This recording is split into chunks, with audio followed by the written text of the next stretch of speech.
October is National Cybersecurity Awareness Month. So much of our lives are dependent upon computers and the internet. Hi, my name is Andrew Storms, and I'm the Director of Security Operations for nCircle. I've been at this for the last 15 years, and let me tell you that cybersecurity and digital privacy are hard. Sometimes it's hard to know what is the right thing to do on the internet and with our computers. Rarely do we find success or failure signs indicating the right path. And rarely is a computer used for just one thing. Our entire family, our businesses, and all of our devices these days keep us interconnected to the internet.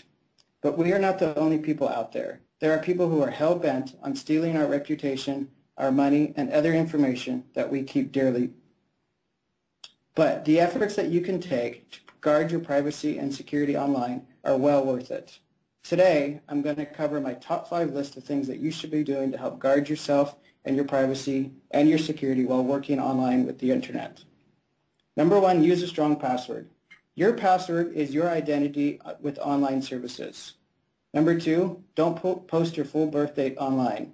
You know that birth date is still used by many organizations to identify yourself. For example, every time I see the doctor, they ask me to verify my birth date. Number 3, educate yourself on privacy controls. Facebook has excellent privacy controls. In fact, they have videos that will teach you how to use their system. Number 4, be judicious with your children's information and their access online. Think about what it is that you want to share online in terms of your children's names and their pictures. Number 5, think before you post. Remember, almost everything these days on the internet gets archived and will be searchable by future generations. First thing we're going to cover today is passwords. Did you know that a computer these days can be programmed to guess thousands or even millions of different passwords every second? But the fact is it only needs to guess the one, and that's yours. A simple password of even 6 numbers or just 6 letters can be guessed in the matter of seconds. Here's a lesson in what bad passwords look like.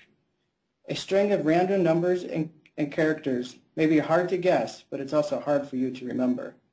Dictionary words should be avoided at all costs, and dictionary words with numbers at the end are still just as bad. Now, obviously, don't use the obvious ones like password, 1, 2, 3, 4, 5, the names of your children or spouse are all going to be easily guessed. What makes a good password is the length of it, the complexity, something easy for you to remember, and mix it up. Use some case and some numbers and some punctuation. Now, here's a trick I learned back in college. It's a password generator system that I like to use. Pick a phrase or a sentence in your head, shorten into a few letters and numbers, and then say it again while you type the password. Here's an example. My sister and mother each have 3 toes. By grabbing the first letter from each word and mixing in some uppercase, some punctuation, and numbers, you can come up with a password such as MS ampersand MEH3TS. The second example I have for you is, don't forget, trash day is on Thursdays. Becomes DF, TDIOTS. Now, in the last year, there have been plenty of security breaches that have gone on, and plenty of those have actually revealed a person's passwords available on the internet. The idea here with password reuse is you want to make sure you use unique passwords for each site, especially financial systems. What can happen is if your password was shared on the internet, someone could grab that information and begin trying to log in as you to various sites, and before you know it, they're into your bank account and they've taken all your money. Let's shift gears here over to the world of social media and social networking. While this person was probably really proud that they got themselves a credit card, taking a picture of it and posting it online was probably not the smartest thing in the world to do. You know, phishing also happens on Facebook. Here's an example of phishing and how you can spot a phish. Generally, phishing attacks on Facebook show up as chat messages or things posted to your wall. They'll be accompanied with a short URL. When you click on that short URL, you really won't know where it's taking you, but in fact, it will be opening a door for the attacker to access your Facebook account. Now, I have a 14-year-old niece, and she and her friends love to use Facebook.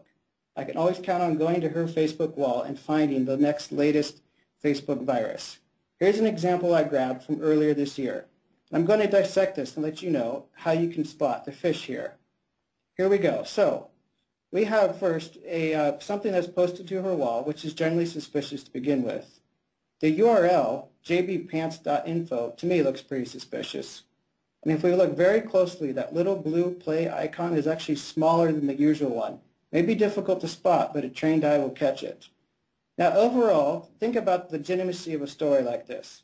Justin Bieber, who's a pretty big celebrity, a lot of fans and a lot of security. Think about the likelihood of a fan getting on stage through all that security during a concert, able to reach Justin Bieber, pull his pants down, and then the video actually reaching a site called jvpants.info. The likelihood of this happening is really rare, and in fact, probably never happened and should have been obvious that it was fake. For my third example today on Facebook, there's always the too much information. What we have here is a picture that has gone around the internet for a couple of years now.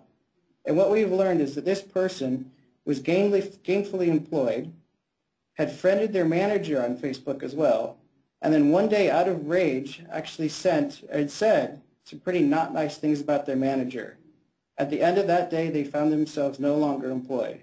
So think not once or twice, but 3 times about what it is you're posting on Facebook. I'm going to conclude today with a quick review of my 5 top list. Number 1, use that strong password. Find a way to generate good passwords and store them. Number 2, don't post your full birth date online. You know, if you still want people to wish you happy birthday on your birthday, then great, but at least remove the year. Number 3, educate yourself on privacy controls. Remember, Facebook does actually have videos to teach you how to use their privacy controls. Number 4, be judicious with your children's information and their access online. If you've got a teenager, get those computers out of their bedrooms and into the living room where moms and dads can monitor what they're doing. And number 5, think before you post. My bottom line here is I think about what it is I'm going to post and if my mom would be okay with it and if our head of HR would be okay with it. And in fact, both of those people are friends of mine on Facebook and it certainly has kept my comments in check. That's all I have for you today. If you'd like to join the conversation or see what else I have to say, you can follow me on Twitter. That's Storms with a 0 and a Z.